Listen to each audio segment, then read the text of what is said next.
We're here on Milwaukee's lovely east side in a beautiful old Victorian mansion with gallery owner David Barnett, here to learn a little bit about the art of art collecting. Let's go look at this.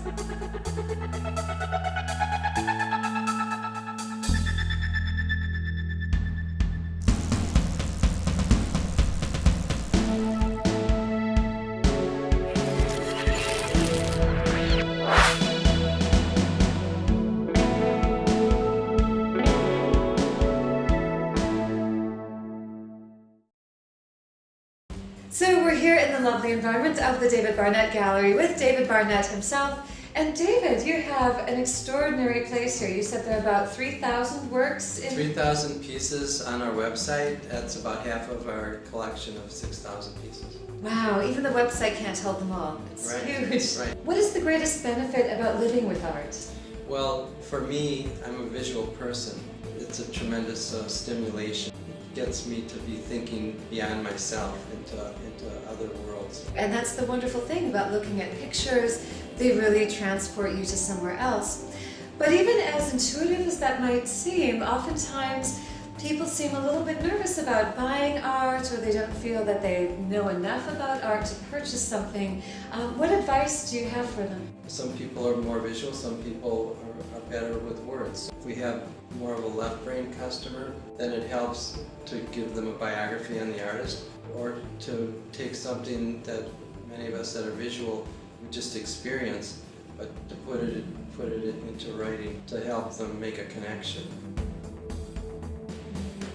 What do you see as really constituting an art collection? It's something that takes time, and it kind of evolves, and it just develops, sometimes more methodically and sometimes just spontaneously, depending on one's approach. There's really no one right or wrong way of approaching it, really. It just depends on what's comfortable for a particular person.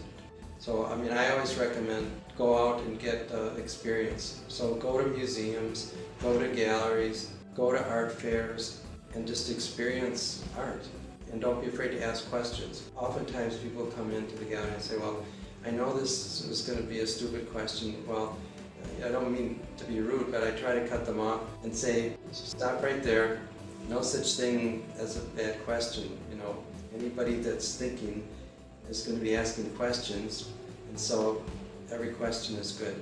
I think the important thing is for each individual to decide on their own what their comfort level is in terms of what they want to spend on artwork.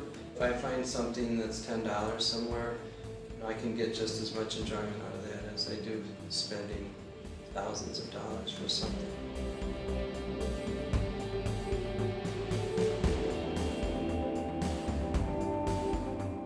The first art collection that I put together when I was 6 or 7 years old cost me a whopping $1.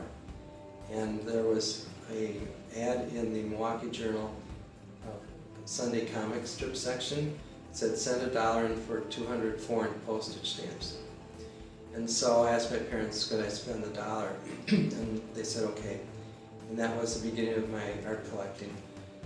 In high school, I asked my parents for gifts if I could buy artworks by my art teachers. And then once I started the gallery when I was 19, I took things on consignment from the local graduate students and local colleges and universities. And then after 3 years I started buying Picasso etchings and things like that. You have this long-term view of the art world because you've been here, the gallery's been in existence for 49 years.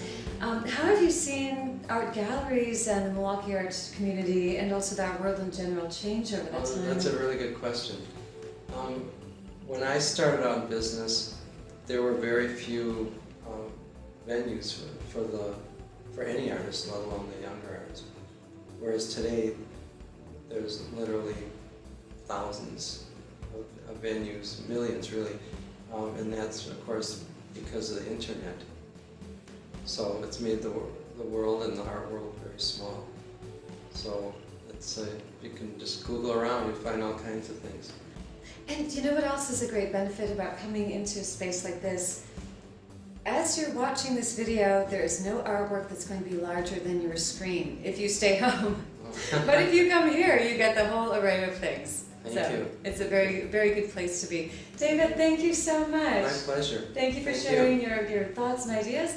And thanks for watching. See you next time, and we'll look at something else. Thank you.